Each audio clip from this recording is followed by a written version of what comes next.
It was during one of these cruises that Calouste Gulbenkian first visited Venice and, like so many of us do, immediately fell in love with it. Unlike most of us, however, he was able to celebrate his love by the purchase of no less than 19 magnificent paintings by Francesco Guardi.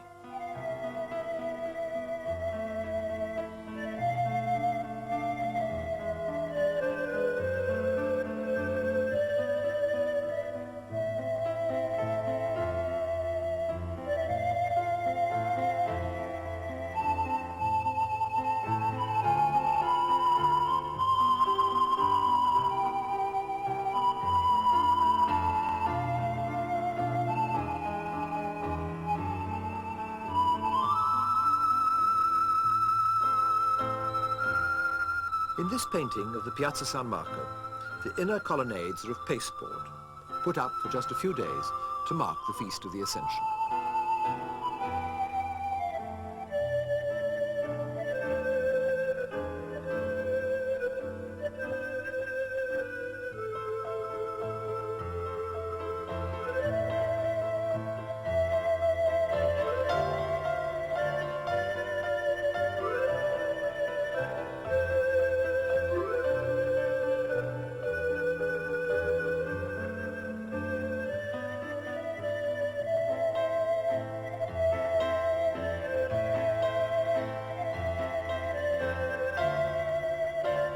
Here is a capriccio, an imaginary view of the Grand Canal as it would have looked if the city had adopted Palladio's classical design for the Rialto Bridge.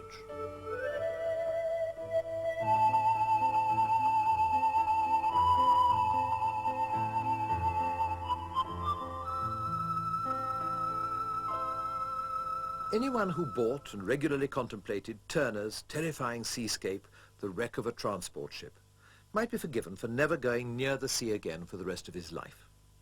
But on two separate occasions, first in 1930 and then again in 1932, Gulbenkian actually chartered a yacht, the Narcissus.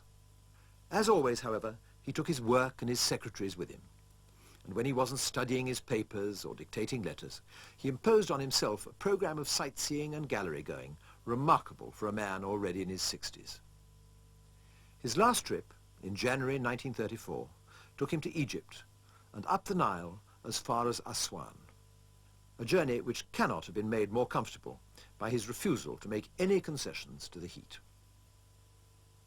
It did, however, lay the foundations for his own collection of ancient Egyptian works, not large, but, as always, of stunning quality.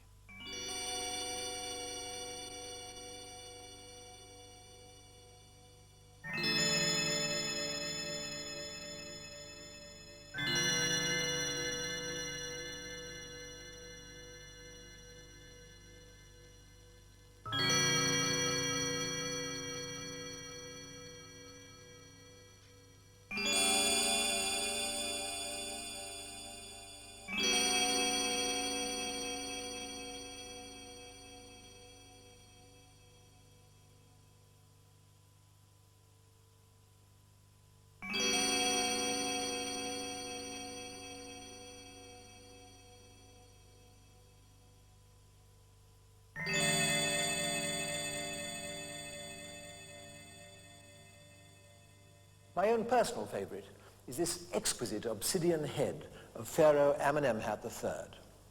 It's tiny, less than 5 inches high, and yet somehow it seems to me to radiate all the attributes of kingship. There's strength and majesty and authority, and at the same time a suggestion of sadness and long suffering, of responsibility weighing all too heavily on those unseen shoulders.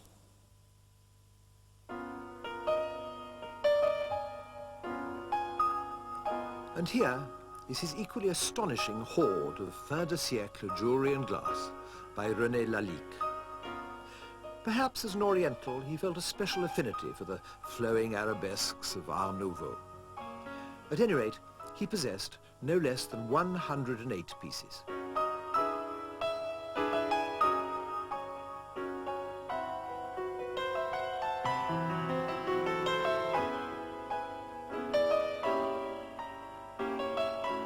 When Lalique died, 3 days before the end of the Second World War, Gulbenkian wrote to his daughter, "Your father was a very cherished friend. My admiration for his unique creations has never ceased to grow throughout the 50 years of our friendship. And I feel, indeed I am absolutely convinced, that full justice has not yet been done to him. He ranks among the greatest figures in the history of art of all time."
As time went on, Gulbenkian began not just buying, but actually commissioning jewellery from Lalique.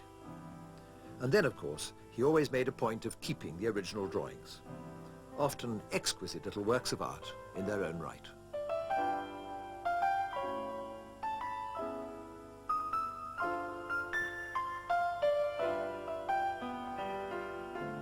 And then there were the books and manuscripts. The printed books were mostly French, bought above all for the richness and splendor of their bindings. As for the manuscripts, what he sought above all was the quality of their illuminations. The country of origin mattered little to him. They were French, Flemish, Dutch, English, and Italian. Perhaps the loveliest of them all is the glorious Book of Hours of the Ayala family. It comes from Flanders, probably Ghent or Bruges, and must date from around the year 1500.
Was Gulbenkian a religious man? Of course, there are many magnificent religious paintings in his collection. This lovely group by Cima da Conegliano, for example. Or this hauntingly beautiful Annunciation by Dirk Boots. Or Carpaccio's Holy Family. But did they have any meaning for him beside the purely aesthetic? It's not easy to say. He certainly wasn't devout in the accepted sense of the word. On the other hand, the Christian religion has always been particularly important to the Armenians, living as they did for many centuries, surrounded and quite often persecuted by the forces of Islam. And he always had a great respect for the church, whether that of his own Orthodox faith or any other. It certainly didn't surprise those who knew him when he presented a magnificent library to the Armenian Cathedral in Jerusalem, or when, in 1922, he built and endowed, in memory of his parents, the first Armenian church in London and named it after his father, St. Sarkis, in Iverna Gardens, Kensington. Though he seldom actually visited it himself, for fear of being besieged by petitioners with hard luck stories.